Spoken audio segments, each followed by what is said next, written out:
Una, okay nga, good suggestion. Padala naman nyo sa PSA yung aming joint resolution ni Senator Tulfo.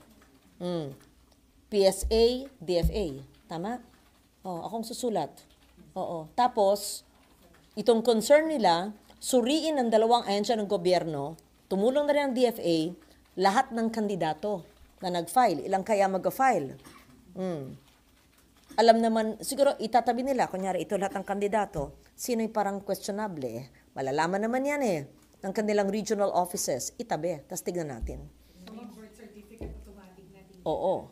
Tapos baka naman tatakbo pa yung babaeng tatakbo pa rin daw, di ba? Kapal. My God. Hindi dapat hindi payagan ng COMELEC.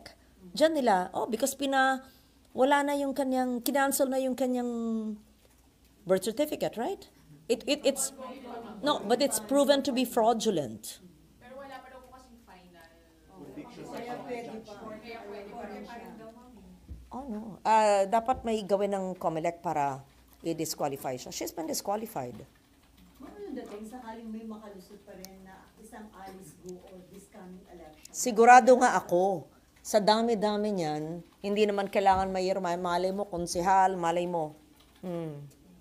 Kaya nga, magkaroon sana tayo ng hotline or Facebook page. Ayan, report foreign nationals who are either in the barangay level or SBs or SPs or mayors or whatever. Right? Report.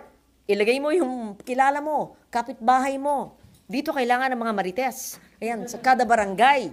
So, para tayong investigasyon, gagawin ko yan. Ayan, si Barangay Information Network. Hanapin nyo, alam naman nyo Barangay, ilang purok, ilang sityo. Pag meron dyan, marunong siya managalog, pero alam mong, lumutang lang ito nung isang taon na or 20 years ago, pero yung mga lolo niya at lolo, wala alam nyo. So, si Barangay Information Network, importante yan. Ang local media, diba? Gawa kayo ng Facebook page. Tayo na nga. Yan, diba? Report foreign nationals who are masquerading as Filipinos. Naku, masaya yan. So, yung mga butante rin. Teka, I'm on Facebook Live pala, di ba? Teka.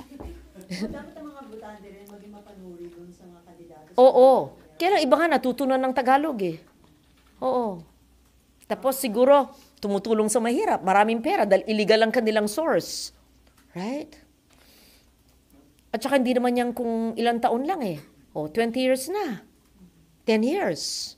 Kaya nga talagang nabibili. Hindi pwedeng mabili ang ilang mga grupo sa mga ahensya ng gobyerno. Yun nga sinabi ko, napasok na tayo ng sindikato. Dati ang gobyerno, ang proteksyon, laban sa sindikato. Ang sindikato dati ay nasa labas, nagatago, huhulihin. Napasukan na nga tayo. They're in our midst. That's a national security issue.